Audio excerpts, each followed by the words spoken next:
Affordable new mom finds part 2. Last வீடியோட response வந்து ரொம்ப நல்லா இருந்துச்சு. ஸோ இன்னைக்கு ஒரு நல்ல ப்ராடக்ட் கொண்டு வந்திருக்கேன். அது என்ன ப்ராடக்ட்னு வீடியோட எண்டில் சொல்கிறேன். ஸோ வீடியோ ஃபுல்லாக ஸ்கிப் பண்ணாமல் பாருங்கள். காஞ்ச துணியெல்லாம் எடுத்து ஃபோல்ட் பண்ணி எல்லாத்தையும் கபர்டில் அரேஞ்ச் பண்ணிட்டு டெய்லி ஈவினிங் வந்து ருத்து வந்து பால்கனிக்கு கூப்பிட்டு போயிடுவேன். அங்கே வந்து அவர் வந்து பிளான்ஸை டச் பண்ணுறது, அதுக்கு தண்ணி ஊற்றுறது, இதெல்லாம் வந்து அவனுக்கு ரொம்ப பிடிச்சிருக்கு. ஸோ அதெல்லாம் பண்ண வச்சுட்ருப்போம். இன்னைக்கு ஈவினிங் நாப் வந்து அவன் வந்து மிஸ் பண்ணிட்டான். ஸோ நானும் அவங்க அச்சமாவும் அவனை ரொம்ப கஷ்டப்பட்டு ஈவினிங் தூங்க வைக்க ட்ரை பண்ணிட்டு இருந்தோம். அவனை தூங்க வச்சுட்டு நான் சாயா போடலான்னு சொல்லிட்டு கிச்சனுக்கு போயிட்டேன். சாயாவும் சீஸ் டோஸ்ட்டும் இன்னைக்கு பண்றேன்.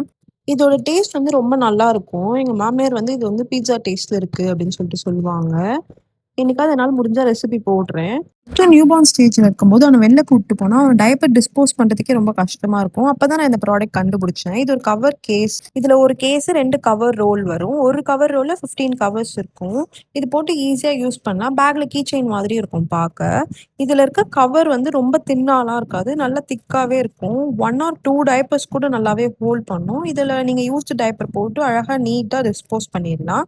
மீஷோல 100 ருபீஸ்க்கு வாங்கியிருந்தேன். உங்களுக்கும் வேணா லிங்க்னு கமெண்ட் பண்ணுங்க. நான் உங்களுக்கு டைரக்டா சென்ட் பண்ணிடுறேன். இந்த மாதிரி அஃபோர்டபுளான நியூ மாம் ஃபைன்ஸ்க்கு என் அக்கௌண்ட்டை மறக்காம ஃபாலோ பண்ணிக்கோங்க.